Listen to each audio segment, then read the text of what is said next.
What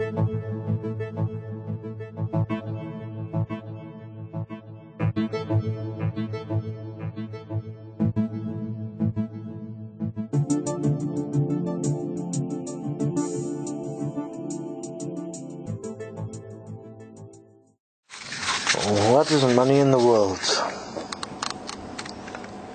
Money as it exists now is in fact the constitution of man. It is the image and likeness of man. It is the image and likeness of God. Money is the way people judge each other, the way people enslave each other. It is manifested in segments or currencies or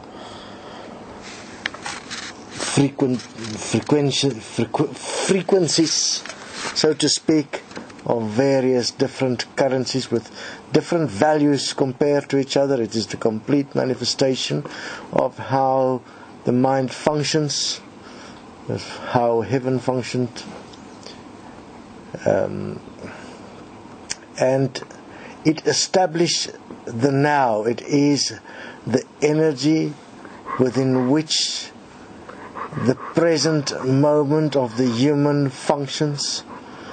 It is the energy which determines which direction the present moment will take. It is the energy which determines what choices will be made. It is the energy that determines who will be in power.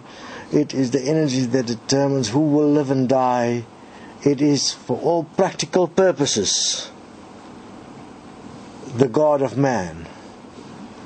And that is why money is the tool within which one can actually bring about a permanent change in the world, because money itself is the one unifying force in this world without which no one can exist. Although each one is existing within a dimensional reality of money which has been accepted by everyone, so that if you are in one country, your money has certain value compared to another country, and yet money is not in fact the original resource of this world.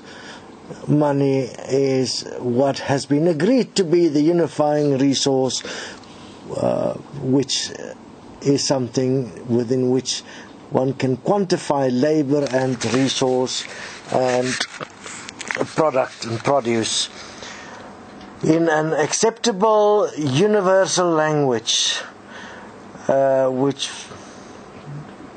became the trade, the economic system of the world. Now, the agreement within which money exists is changing in every moment. From the world currency trade markets to where the farmer is making an agreement to sell their produce, or where the prostitute is making a deal to sell her body, or where a child labor slave is willing to accept money to feed the family, to where the executive is able to sit around his table at home with his family in peace. Everywhere, at all times, the value of money is established and varies according to the acceptable nature and context within the existing agreements between man and man.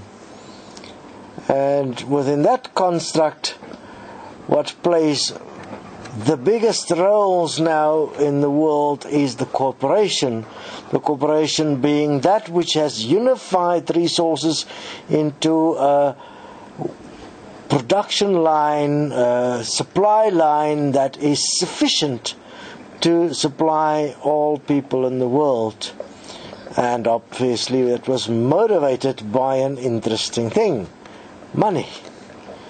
This money motivating is showing to what extent money has become the absolute faith, the absolute belief of the current human specimen that is walking the earth.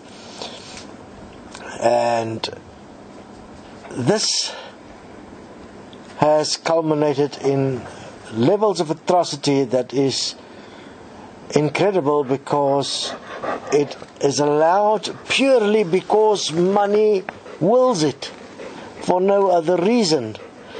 You can virtually say it's like God wills it.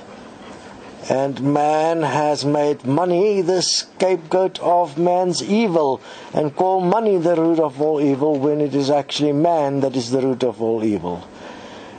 And with this in mind, with understanding the broader picture of the problems the world face, and no matter how you keep on moving the segments or the currencies or the values of the unions or the unities that is established or the corporations in this world, it doesn't change the fact that there is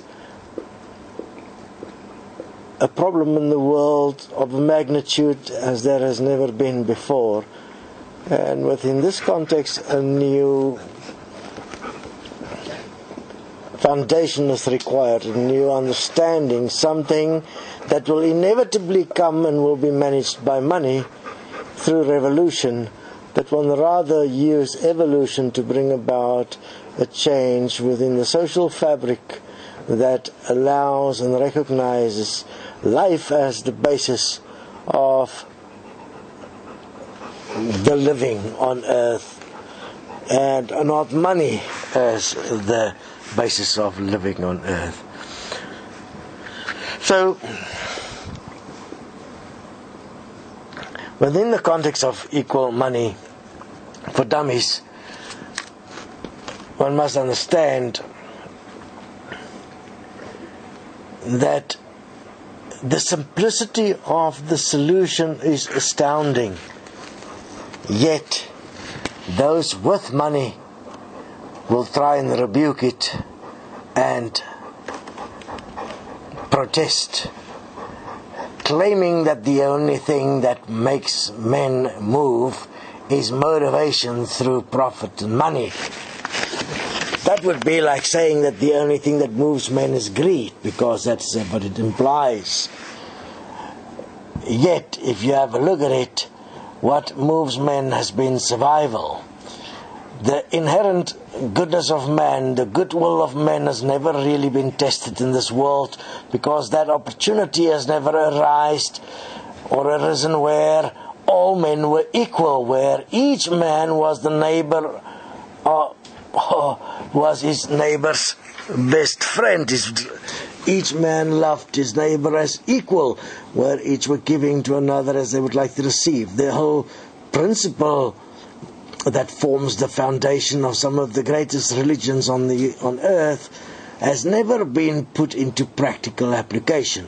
Equal money, in fact, is the practical application of the teachings of Jesus, which forms a foundation substance within most religions in the world, as far as Islam, Christianity, and all offshoots of Christianity and spirituality implies. And it also formed the foundation of Taoism, as Lao Tzu presented the Tao Te Ching.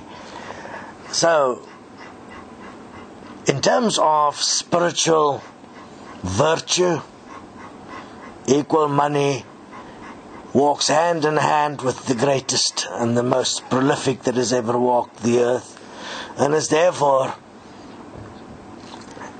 most certainly